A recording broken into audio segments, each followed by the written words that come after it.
More red alert heat warnings issued across Europe as emergencies rise across Italy, Spain and France.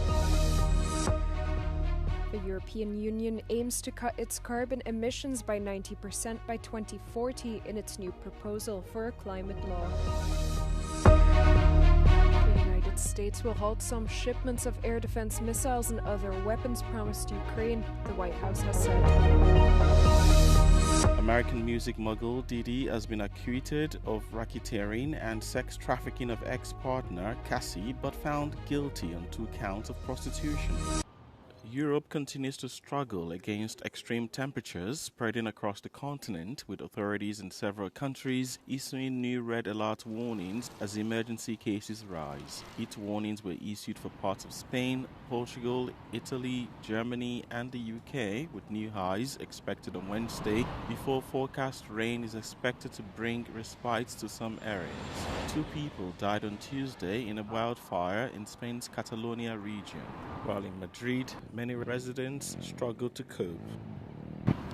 Pues no me gusta la piscina y entonces salgo al sol, no me importa y así es como lo llevo. Y beber mucho agua, por supuesto, y cuidarte un poco, ¿no? In Rome, Italy's capital, people struggled to cope with the heat on Tuesday as temperatures rose above 40 degrees Celsius. Tourists dunked their hands, arms and faces into Rome's ubiquitous fountains and snacked on gelato as they tried to keep cool. Italy's health ministry put out red alert heat warnings for 17 cities, including Rome, Florence, Turin and Milan. Allora, la Protezione Civile di Roma Capitale in questo momento sta mettendo in atto un'azione chiaramente per le ondate di calore previste anche dal piano della Protezione Civile, quindi effettuiamo delle distribuzioni di acqua, di assistenza alla popolazione. In France, soaring temperatures this week have exposed how Paris's storied architecture and dense urban canyons trap and radiate heat long after sunset, putting vulnerable populations at risk. Further vulnerability factors include an aging population and poorly insulated 19th century apartment blocks. Scientists have linked the rising frequency and intensity of extreme weather to climate change. They also warn that such extreme weather events are becoming increasingly common, in particular across Europe's southern regions.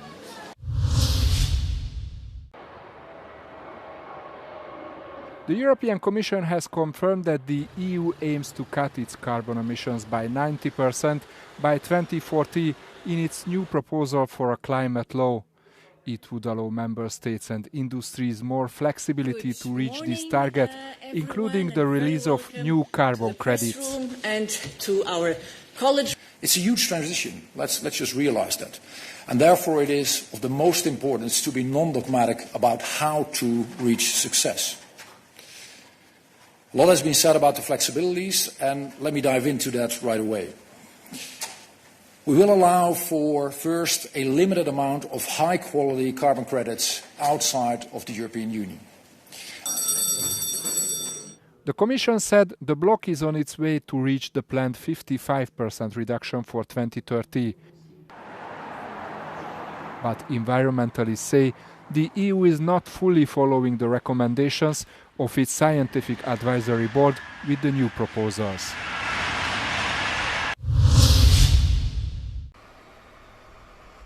The United States will halt some shipments of air defense missiles and other weapons promised to Ukraine, the White House has said.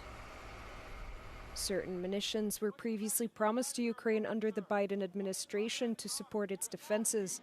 However, the Trump administration revised some of its decision, citing a concern over its own stockpile levels. Washington has repeatedly pressed for allies to provide air defense systems to Ukraine and step in with more weapon supplies. German Chancellor Friedrich Merz has been weighing out the option to send Taurus cruise missiles to Ukraine, but emphasized his country will not become a party to the war. The halt of some weapons could come as a serious blow to Kyiv, as Russia has been recently stepping up its aerial strikes. Nearly 5,500 drones were launched against Ukraine in June alone, a significant increase compared to previous months. US President Donald Trump's new immigration center in Florida could receive its first detainees on Wednesday. This follows Trump's Tuesday visit of the facility, where he joked about detainees getting caught by snakes and alligators if they tried to escape. We're going to teach them how to run away from an alligator, okay? If they escape prison. How to run away. Don't run in a straight line. Run like this. And you know what? Your chances go up about 1%. Okay? Not a good thing. Supporters have embraced the facility as an innovative and cost-effective way for the federal government to put in place Trump's mass deportation plan. Built in just 8 days, the facility is nicknamed Alligator Alcatraz for its surrounding alligator-infested swamps. While Trump received his tour, protesters gathered outside and called it an inhumane makeshift prison camp. Meanwhile, Florida Republicans are fundraising with T-shirts and beer koozies with the detention center's name. To ease court backlogs, Republican Governor Ron DeSantis wants National Guard members deputized as immigration judges. The new center can currently house 3,000 people in dormitories, with a second one already underway, according to officials. Disgraced music mogul Sean Diddy Combs has been found guilty of transportation to engage in prostitution, but acquitted of the most serious charges, racketeering and sex trafficking. The mixed result came on Wednesday, the third day of deliberations in the closely followed criminal trial that has been running in New York since May. The jury of 12 New Yorkers found the music mogul guilty on 2 counts of transportation for prostitution, that of his ex-partner Cassandra Ventura, known as Cassie, and another woman referred to as Jane. Ventura, widely viewed as the prosecution's key witness, testified over 4 days during the trial's first week, while 8.5 months pregnant. Reacting to the verdict, Cassie's lawyer said they will continue to fight. The reaction is that we're pleased that he's finally been held responsible for 2 federal crimes, something that he's never faced in his life. He still faces substantial jail time. Of course, we would have liked to have seen a conviction on the sex crimes in RICO, but we understand beyond a reasonable doubt is a high standard. Members of Diddy's family showed signs of joy when exiting the courtroom following his acquittal on the most serious charges. The criminal trial of Diddy, once one of hip-hop's most celebrated figures, could have put him behind bars for life, but even now the 55-year-old could still face several years in prison, resulting from the verdict. How's everybody doing? An open love letter to the Italian culture. That's what the latest Dolce Gabbana exhibition is all about. 14 rooms trace the brand's creative process through a series of themes that reflect the designer's love for their home country and its deep influence on their work. After Milan and Paris, from the heart to the hands, Dolce Gabbana, featuring over 200 unique haute couture pieces, has landed in the Italian capital. Whether it's architecture, art, opera or theatre, exceptional craftsmanship remains the hallmark of the Dolce & Gabbana universe. Visitors seem to agree. The exhibition is about much more than fashion. I feel like I learned a lot about the different techniques, but also a lot about the Italian culture and the different cities in Italy. Il mio stile non si identifica in quello di Dolce Gabbana, però ha sorpreso appunto le emozioni che poi oggi ho provato. Qui non vediamo la macchina che lavora, ma le mani che lavorano e si vedono in un modo effettivo. Secondo me rappresenta proprio l'Italia, quindi quando guardi loro vedi l'Italia, quindi mi è piaciuto molto far vedere la Sicilia, la Sardegna, tutta l'Italia. Ho visto anche Napoli perché io sono napoletana, quindi vedere Sofia Loren in quel quadro è stato veramente molto bello.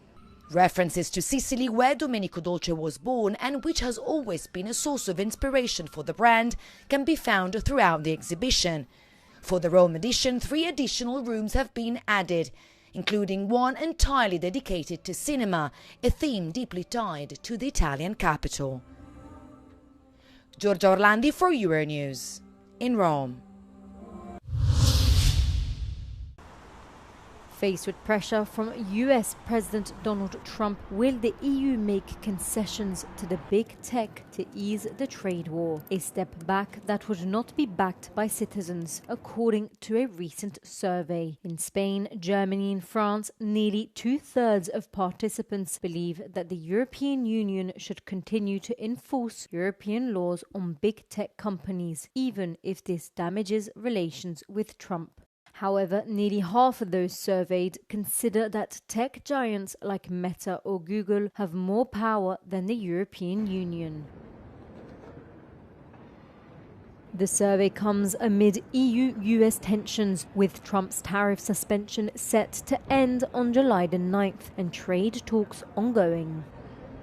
Essentially, there has been a big discussion on how the EU could retaliate against a scenario where Trump keeps a high level of tariffs or on critical goods or generally in the EU. And one of the potential kind of like cards or assets that the EU has at its hands is digital services taxes because of the very high presence of big tech companies in the European market. On Donald Trump's radar are the Digital Markets Act, the Digital Services Act, and the Artificial Intelligence Act. These texts aim to fight against unfair competition and disinformation or even protect data. The European Commission has repeatedly assured that its strategic plan to regulate and shape the EU's digital space is a non-negotiable.